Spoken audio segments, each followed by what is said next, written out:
Good afternoon बच्चों, मैं सत्येंद्र सिंह प्रेरणा coaching centre से आपका बहुत बहुत स्वागत करता हूं। और मैं कल के जो बातें मैंने आपको कल समझाई थी, कुछ बेसिक बातें, उन्हीं बातों को आज फिर से थोड़ा सा समझाते हुए आगे बढ़ूंगा। क्योंकि कल आप जानते हैं, अगर आपने कल का वीडियो मेरा देखा है तो अभी आपकी पूरी बातें आपकी नहीं हो पाई हैं। तो उन्हीं बातों को थोड़ा और आगे बढ़ाऊंगा और समझाऊंगा कि बातें क्या होती हैं। तो उसी क्रम में आगे बढ़ते हुए आगे बढ़ते हैं। तो कल मैंने, अगर आपको याद हो, तो कल मैंने आपको त्रिभुज के बारे में बताया था कि त्रिभुज आपके 6 प्रकार के होते हैं, जिसमें 3 होते हैं भुजा के आधार पर और 3 होते हैं आपके कोणों के आधार पर। जिसमें मैंने शायद नाम भी लिखा दिए थे कि भुजाओं के आधार पर जो आपके 3 त्रिभुज होते हैं वो होते हैं आपका समबाहु त्रिभुज, दूसरा आपका था समद्विबाहु त्रिभुज, और तीसरा आपका था विषम विषम बाहु विषम बाहु त्रिभुज। ये भुजाओं के आधार पर थे। किसके आधार पर थे? भुजाओं के आधार पर। मैंने आपको बताया था कि समबाहु का मतलब है स्तंभ माने समान और बाहु माने भुजा, जिसकी तीनों भुजाएं बराबर हों, यानी कि ए बी, बी सी और सी, ये तीनों जब भुजाएं बराबर होती हैं तो हमारा वो समबाहु त्रिभुज कहलाता है। क्या कहलाता है? समबाहु त्रिभुज। और इसकी एक और महत्वपूर्ण बात है समबाहु त्रिभुज की, ध्यान से समझ लेंगे। समबाहु त्रिभुज एक ऐसा त्रिभुज होता है जिसके तीनों अंतःकोण बराबर होते हैं। कैसे होते हैं? बराबर। यानी कि अगर मैं एक समबाहु त्रिभुज बना दूं यहाँ पे, एक सपोज दैट आपका ये एक समबाहु त्रिभुज बन गया, ये आपका ये आपका एक समबाहु त्रिभुज है, मान लेता हूं, जिसमें ये तीनों भुजाएं आपस में कैसी हैं? बराबर। तो इस समबाहु त्रिभुज की एक खास प्रॉपर्टी ये और होती है कि इसके तीनों कोण भी बराबर होते हैं, तीनों अंतःकोण भी बराबर होते हैं। तो तीनों अंतःकोण बराबर होते हैं तो प्रत्येक कोण आपका 60 डिग्री का होता है। कितने का? 60 डिग्री का। प्रत्येक कोण 60 डिग्री का होगा, यानी कि angle A is equal to angle B is equal to angle C is equal to 60 degree. कितने का? 60 डिग्री का। ठीक है। समद्विबाहु त्रिभुज की मैं बात करूं तो इसमें कोई सी दो भुजाएं बराबर होती है, कोई सी भी दो भुजाएं बराबर हो सकती है इसमें। A B is equal to A C हो गया, तो ये हमारा एक समद्विबाहु त्रिभुज हो जाएगा। जैसे कि मैं बना लूं, ये देखिए ए बी सी, जिसमें ये साइड बराबर ये साइड, यानी कि A B is equal to क्या हो गया? A B is equal to हमारे पास क्या आ जाएगा? ए सी, जिसमें दो साइड हमारी क्या हो गई? इक्वल। और इस समद्विबाहु त्रिभुज की भी एक खास बात होती है कि एक ऐसा त्रिभुज जिसकी कोई दो भुजाएं बराबर हो वो समद्विबाहु त्रिभुज होता है। और जो दो भुजाएं बराबर होती हैं उसके ठीक सम्मुख कोण भी बराबर होते हैं। यानी कि इस भुजा के ठीक सामने का ये कोण और इस भुजा के ठीक सामने का ये कोण, ये दोनों कोण भी आपस में कैसे होंगे? बराबर। यानी कि मैं आगे लिख सकता हूं कि angle B equal angle C. ये समद्विबाहु त्रिभुज की प्रॉपर्टी होती है। ठीक। अगर मैं कहूं तो यहां से एक प्रॉपर्टी और भी बनती है कि अगर इस समद्विबाहु त्रिभुज के शीर्ष से मैं एक लंब डालूं, क्या डालूं बेटा? एक अगर मैं परपेंडिकुलर ड्रॉ कर दूं, क्या ड्रॉ कर दूं? ये परपेंडिकुलर है, ए बी सी डी, ये डी पॉइंट हो गया। यानी कि ए डी इज परपेंडिकुलर, ये परपेंडिकुलर का साइन है बेटा। काय का साइन है ये? परपेंडिकुलर, यानी कि लंब, लंब होना बताता है ये। ठीक। तो A D is perpendicular to B C, अगर है, बी सी है, तब तब जब एडीबीसी पर लंब होगा तो ये बीसी जो साइड है इसे दो इक्वल पार्ट्स में डिवाइड करेगा। यानी कि तब आपका हो जाएगा B D is equal to D C. तो समद्विबाहु त्रिभुज की ये प्रॉपर्टी और बनती है। एक बार फिर समद्विबाहु त्रिभुज के बारे में थोड़ा सा बता देते हैं। एक ऐसा त्रिभुज जिसकी कोई दो भुजा बराबर हो वो समद्विबाहु त्रिभुज होता है, और जो दो भुजाएं बराबर होती हैं उसके सम्मुख कोण भी बराबर होती हैं। तो मैंने कर दिया, ये सम्मुख कोण भी बराबर कर दिए। और इसमें खास प्रॉपर्टी है कि जो दो भुजाएं बराबर हैं उसके शीर्ष से अगर मैं एक लंब डालूंगा तो वो सामने वाली भुजा को दो समान भागों में बांटेगा, जो मैंने बांट के आपको दिखा दिया। ठीक। इसी तरह अगर समबाहु त्रिभुज की बात करें तो विषमबाहु त्रिभुज नाम से ही लग रहा है कि एक ऐसा त्रिभुज जिसकी कोई भुजा बराबर ना हो उसे विषमबाहु त्रिभुज कहते हैं। तो ये हमारा एक तरह से विषमबाहु त्रिभुज है, मान लेता हूं। ये लीजिए, ये हमारा कौन सा त्रिभुज है? विषमबाहु त्रिभुज, जिसमें तीनों साइडें हमारी इक्वल नहीं है। अब आपके कोणों के आधार पर हम बात कर लेते हैं। कोणों के आधार पर भी तीन तरह के त्रिभुज होते हैं। तो कोणों के आधार पर जो तीन तरह के होते हैं उनके बारे में थोड़ी चर्चा करते हैं। सबसे पहला आपका त्रिभुज होता है न्यून कोण त्रिभुज। न्यून कोण त्रिभुज ये एक ऐसा त्रिभुज होता है जिसके तीनों कोण न्यून कोण होते हैं। कैसे होते हैं? न्यून कोण। ये हमारा जो त्रिभुज बना, इसके तीनों कोण कैसे हैं? न्यून कोण है, इसलिए इसे क्या कहलाएगा? न्यून कोण त्रिभुज। दूसरा हमारा होता है अधिक कोण त्रिभुज। अधिक कोण त्रिभुज। अधिक कोण त्रिभुज। अधिक कोण त्रिभुज कैसा होता है? जरा ध्यान से देखेंगे। ये हमारा एक अधिक कोण त्रिभुज है जिसमें ये कोण अधिक कोण होता है। कैसा होता है बेटा? अधिक कोण। कैसा होता है? अधिक कोण। तो ये हमारा क्या है? एक अधिक कोण त्रिभुज है। इसी क्रम में थोड़ा आगे चलेंगे तो अब आपका आ जाएगा समकोण त्रिभुज। कौन सा त्रिभुज? समकोण त्रिभुज। ये एक ऐसा त्रिभुज होता है जिसका कोई एक कोण 90 डिग्री का होता है। कितने का? 90 का। ये 90 डिग्री है, तो ये समकोण त्रिभुज। तो आप देखिए, तीन भुजाओं के आधार पर, तीन कोणों के आधार पर, इस तरह से मैंने 6 त्रिभुजों का ब्यौरा आपके सामने रख दिया। ठीक, अब इन्हीं त्रिभुजों में कुछ और बातें मैं आपको समझाता हूं, जरा ध्यान से देखेंगे। अगर मैं बात करूं शीर्ष लंब की, किसकी? शीर्ष लंब। अगर कोई त्रिभुज हमारा दिया गया है, मान के चलिए शीर्ष लंब, मैं शीर्ष लंब की बात करूं तो ये एक बात ध्यान रखना, त्रिभुज के शीर्षों से सम्मुख भुजा पर डाला गया लंब शीर्ष लंब कहलाता है। क्या कहलाता है? शीर्ष लंब।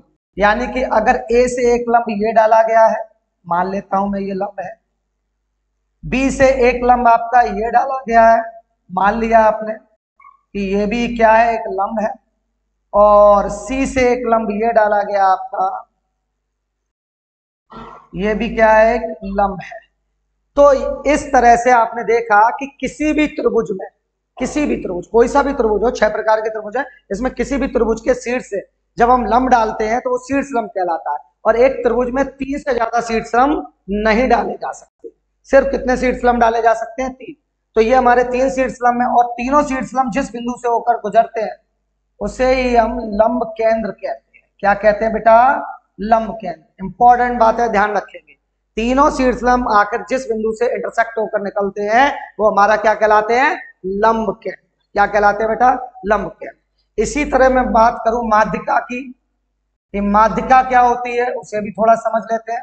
त्रिभुज से ही रिलेटेड है तो माध्यिका भी यहीं पे समझ लेते हैं कि माध्यिका क्या है, जरा समझते हैं। अगर कोई त्रिभुज हमारा दिया गया है, कोई त्रिभुज दिया गया, तो उस त्रिभुज के शीर्ष को, उस त्रिभुज के शीर्ष को सम्मुख भुजा के मध्य बिंदु से, सम्मुख भुजा के मध्य बिंदु से मिलाने से जो रेखा बनती है वो माध्यिका कहलाती है। क्या कहलाती है बेटा? माध्यिका। माध्यिका। फिर से मेरी बात समझेंगे। जब किसी त्रिभुज के शीर्ष को उसकी सम्मुख भुजा के मध्य बिंदु से मिला दिया जाता है तो मिलाने से जो रेखा बनती है, जो रेखाखंड बनता है, वो हमारे क्या कहलाती है? माध्यिका। क्या कहलाती है? माध्यिका। और किसी भी त्रिभुज में 3 माध्यिकाओं से ज्यादा नहीं खींची जा सकती है। इसमें भी कितनी माध्यिकाएं खींची जा सकती हैं? 3। तो अगर मैं अगली माध्यिका की बात कर लूं, उसमें मान के चलिए ये हमारी एक और माध्यिका है, ये हमारी माध्यिका। और माध्यिकाओं का कटान बिंदु जो होता है बेटा, माध्यिकाओं का जो कटान बिंदु होता है उसे हम केंद्रक कहते हैं। क्या कहते हैं बेटा? केंद्रक। ये बात ध्यान रखेंगे। माध्यिकाओं का जो कटान बिंदु होता है वो केंद्रक कहलाता है, सेंट्रॉइड कहलाता है। ठीक। और माध्यिका की एक और खास प्रॉपर्टी होती है कि माध्यिका शीर्ष से आधार की ओर 2:1 में विभाजित करती है। यानी कि ऊपर का अनुपात होगा 2 और नीचे का अनुपात होगा 1। यानी कि अगर एडी माध्यिका का मैं अनुपात की बात करूं, AE अपॉन ED अगर होगा तो ये होगा 2/1, यानी कि 2:1। ये माध्यिका की खास प्रॉपर्टी होती है, ध्यान रखेंगे कि माध्यिकाओं का कटान बिंदु केंद्रक कहलाता है और माध्यिका शीर्ष से आधार की ओर 2:1 के रूप में विभाजित करती। तो ये त्रिभुज से रिलेटेड कुछ बातें थी जो आपने सीखी। अब थोड़ा और आगे बढ़ते हैं।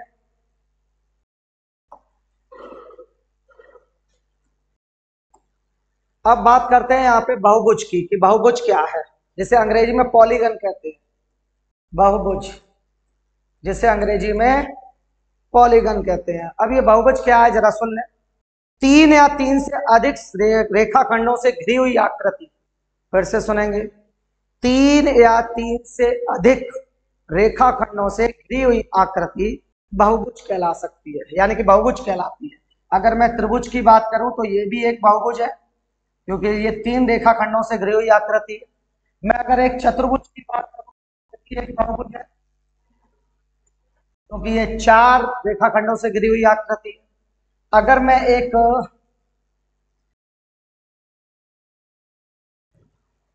1 2 3 4 5 1 2 3 4 5 6 यानी कि ये 6 भुजाओं से घिरी हुई आकृति है, इसे हम क्या कहेंगे, षटभुज कहेंगे। इसे क्या कहेंगे बेटा, षटभुज। तो इस तरह से आपके कई तरह के पॉलीगन बनाए जा सकते हैं। षटभुज भी हो सकता है, सप्तभुज भी हो सकता है, अष्टभुज भी हो सकता है, यानी कि 3 या 3 से अधिक रेखाखंडों से घिरी हुई आकृति क्या कहलाएगी, बहुभुज कहलाएगी। ठीक, अब बात आती है, ध्यान से समझेंगे, बहुभुज के अगर हमारा n भुजाओं वाला, यहां पे मैं लिख दूं n भुजाओं वाले, n भुजाओं वाले बहुभुज के अंतःकोणों का योग अगर आपको निकालना हो तो उसका फॉर्मूला क्या बनेगा, जरा ध्यान से देखेंगे। अगर तुम्हें इसमें अंतःकोणों का योग निकालना हो, यानी कि n भुजाओं वाले बहुभुज के अंतःकोणों का योग। अब n भुजाओं का मतलब क्या है, अब यहाँ n की जगह कोई भी भुजाएं हो सकती हैं। n आपकी 3 भुजाएं हो सकती हैं, n आपकी 4 हो सकती है, n आपकी 5 हो सकती है, n आपकी 6 हो सकती है, n आपकी 7 हो सकती है, कितनी भी भुजाएं हो सकती हैं। तो n भुजाओं वाले बहुभुज के अंतःकोणों का योग निकालना, तो इसके लिए फॉर्मूला होता है आपका बेटा n-2 × 180। इससे आप n भुजाओं वाला जो बहुभुज है, चाहे फिर वो सप्तभुज हो, चाहे वो अष्टभुज हो, चाहे वो नवभुज हो, चाहे वो चतुर्भुज हो, चाहे वो त्रिभुज हो, सभी तरह के पॉलीगनों के अंतःकोणों का योग इस फॉर्मूले से निकाला जा सकता है। अब अगर आप कहें कि कैसे, तो जरा देख लीजिए। आप सभी को पता है कि त्रिभुज के अंतःकोणों का योग कितना होता है, 180, मालूम है। अब इस त्रिभुज में कितनी भुजाएं, 3 भुजाएं, तो अगर मैं 3 यहाँ पे लगा दूं, जरा ध्यान से देखना, अगर मैं 3 यहाँ पे लगा दूं, 3 - 2 × 180, तो 3 में से 2 गया 1 और ये 180 बराबर क्या आ गया आपका 180। तो आप देखिए कि जब आपने त्रिभुज के तीनों अंतःकोणों का योग निकाला तो कितना आ गया, 180। इसी तरह चतुर्भुज के चारों कोणों का योग कितना होता है, 360, आप जानते हैं। लेकिन इस फॉर्मूले से अगर आप देखेंगे तो 360 ही निकलेगा। 4 भुजाएं हैं, 4 यहाँ लगा लो, 4 में से 2 गया, कितना बचेगा, 2 का गुणा 180 में करेंगे 360 हो गया। तो इस तरह से आप n भुजाओं वाले बहुभुज के अंतःकोणों का योग n-2 × 180 करके निकाल सकते हो। अब इसी क्रम में थोड़ी हम बात कर लें, n भुजाओं वाले समबाहुभुज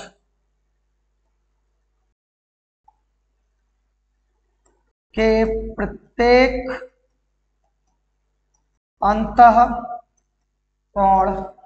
की माप।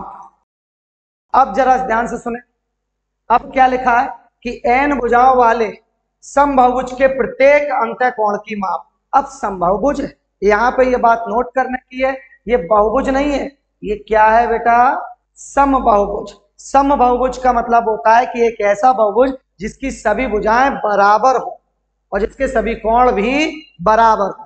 समबाहुभुज की डेफिनेशन अगर आपसे कोई पूछता है कि समबाहुभुज की डेफिनेशन क्या होती है, तो आप सीधा सा एक ही जवाब देंगे कि एक ऐसा बहुभुज जिसकी सभी भुजाएं और सभी कोण समान हो, वो समबाहुभुज कहलाता है। ठीक है ना। तो n भुजाओं वाले समबाहुभुज के प्रत्येक अंतःकोणों की अगर माप निकालनी हो तो इसके लिए फॉर्मूला लगता है n-2 इंटू 180 अपॉन n। इससे हमारे n भुजाओं वाले समभुज के प्रत्येक अंतःकोण की माप निकल कर आ जाए। ठीक है, इसी क्रम में थोड़ा और बढ़ते आगे। n भुजाओं वाले बहुभुज के अंतःकोणों का योग हो गया, n भुजाओं वाले समबाहुभुज के प्रत्येक अंतःकोण की माप हो गई। अब जरा देख लेते हैं और भी। n भुजाओं वाले बहुभुज के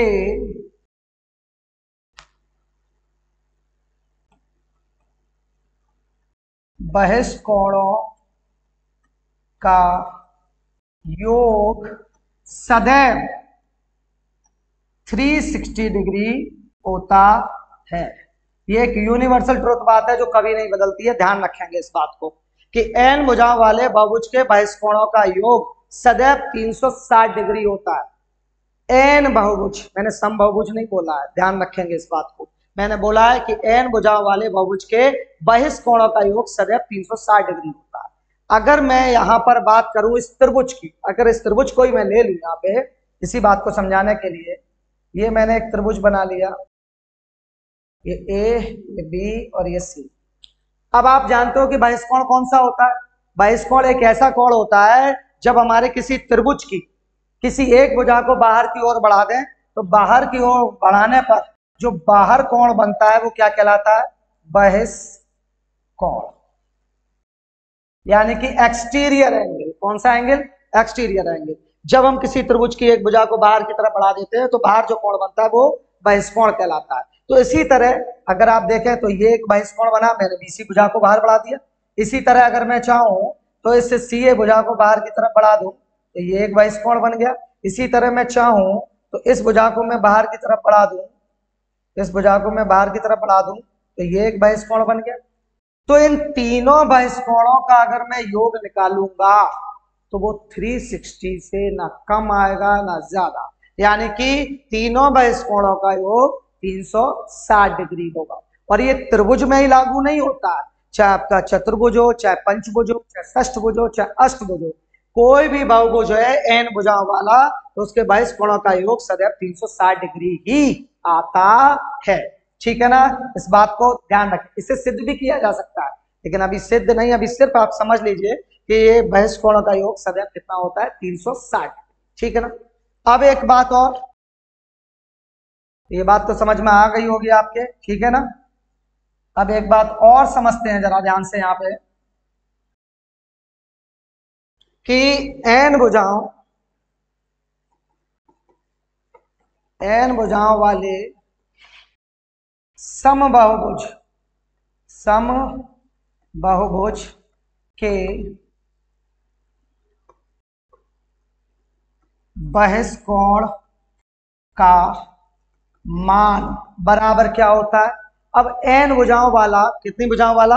n भुजाओं वाला समबाहुभुज है। कैसा बहुभुज है? समबाहुभुज। तो अब उसके हमें मालूम है कि बहिष्कोण जो होंगे बहिष्कोणों का योग कितना होगा? 360। लेकिन मैंने ये पूछा है कि n भुजाओं वाले जो समबाहुभुज के बहिष्कोण का मान क्या होगा, यानी कि n भुजाओं वाला जो भी आपका फिगर बनेगा उसमें जितने भी बहिष्कोण बनेंगे तो उनके बहिष्कोणों का खुद का अपना मान क्या होगा। तो इसे निकालने का फॉर्मूला होता है 360 डिग्री अपॉन n। इससे हमारा प्रत्येक बहिष्कोण निकल कर आ जाता है। ठीक है ना, ध्यान रखिए। अब अगर मैं बात करूं n भुजाओं वाले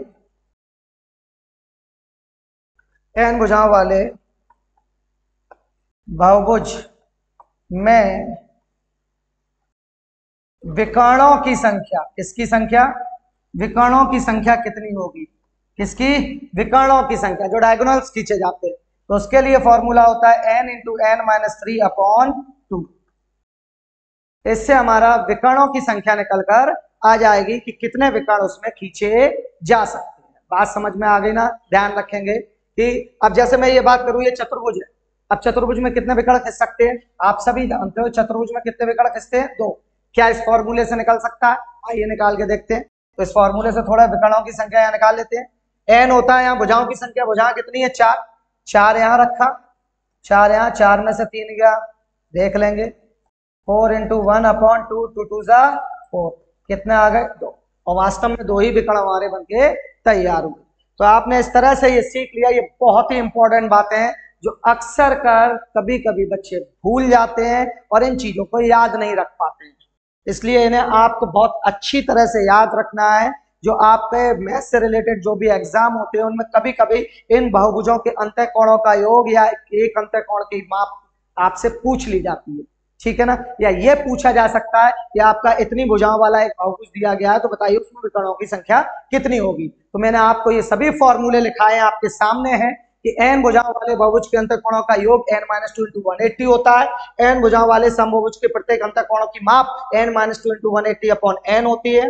n भुजाओं वाले बहुभुज के बहिष्कोणों का योग सदैव 360 डिग्री होता है। इसे प्रूव भी कर सकते हैं, ज्यामिति के माध्यम से इसे प्रूव भी किया जा सकता है। n भुजाओं वाले समभुज के बहिष्कोण का मान 360 अपॉन n होता है। n भुजाओं वाले बहुभुज में विकर्णों की संख्या n इंटू n-3/2 से ज्ञात की जा सकती है, ठीक है। तो इस तरह आपने बहुभुज की भी थोड़ी बातें समझ ली। हाँ, थोड़ा और देखते हैं आप। अब इसमें जरा मैं बात करूं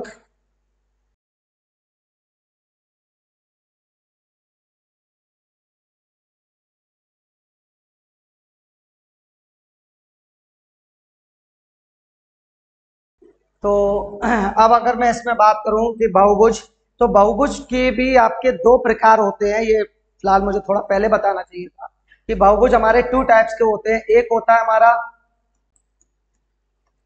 उत्तल बहुभुज और दूसरा होता है हमारा अवतल बहुभुज। ये 2 टाइप्स के हमारे बहुभुज होते हैं, उत्तल बहुभुज और अवतल बहुभुज। उत्तल बहुभुज की जो डेफिनेशन होती है वो ये होती है कि एक ऐसा बहुभुज होता है जिसके प्रत्येक अंतःकोण 0 डिग्री से बड़े और 180 डिग्री से छोटे होते हैं, यानी कि प्रत्येक अंतःकोण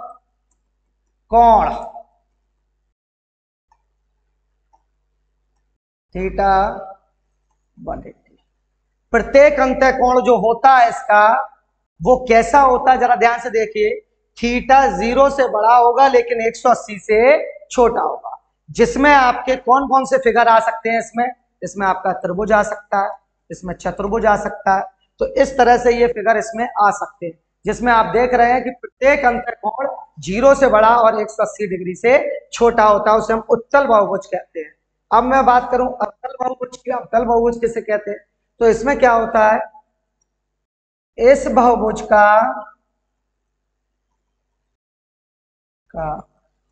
कम से कम एक अंतःकोण 180 डिग्री से अधिक होता है। इस बहुभुज का कम से कम एक अंतःकोण 180 डिग्री से कैसा होता है, अधिक होता है। तो अगर इसके फिगर की मैं बात करूं तो इसका फिगर कुछ इस तरह बनाया जा सकता है।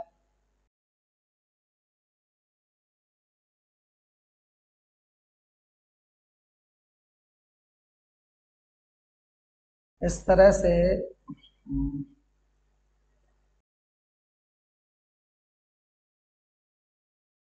तो ये आपका जो बना ABCD, आप देखिए इसमें 4 भुजाएं आपको दिख रही होंगी, 1 2 3 4। तो ये चतुर्भुज है, लेकिन ये कैसा चतुर्भुज? चतुर्भुज तो है, साथ ही साथ ये बहुभुज भी है, लेकिन ये कैसा बहुभुज है आपका? एक अवतल बहुभुज, क्योंकि ये एंगल जो आपको दिख रहा है ये एंगल आपका 180 से बड़ा है। कैसा है? बड़ा है, इसलिए ये हमारा क्या है, अवतल बहुभुज, ठीक है। तो बहुभुज की आपकी कुल इतनी ही बातें थी। त्रिभुज में आपको समझा ही चुका, बहुभुज हो गया। अब थोड़ा और अब थोड़ा ठीक है। तो अब वैसे देखा जाए कि अभी आपकी समांतर रेखाओं की थोड़ी जानकारी रह गई है और थोड़ी चतुर्भुजों की भी जानकारी रह गई है, तो जिसे मैं कल आपको समझाऊंगा कि क्या है चतुर्भुज और क्या है आपकी समांतर रेखाओं की जानकारी। समांतर रेखाओं की जानकारी भी अत्यंत महत्वपूर्ण है, क्योंकि समांतर रेखाओं की जानकारी नहीं होगी, एकांतर कोण की जानकारी नहीं होगी, अंतःकोण की जानकारी नहीं होगी, तो ज्यामिति को करने में दिक्कत होगी। तो कल हम आपको बताएंगे कि समांतर रेखाओं की किस तरह से क्या होती हैं, क्या एकांतर कोण होते हैं। आज के लिए इतना ही, ठीक है, देखेंगे।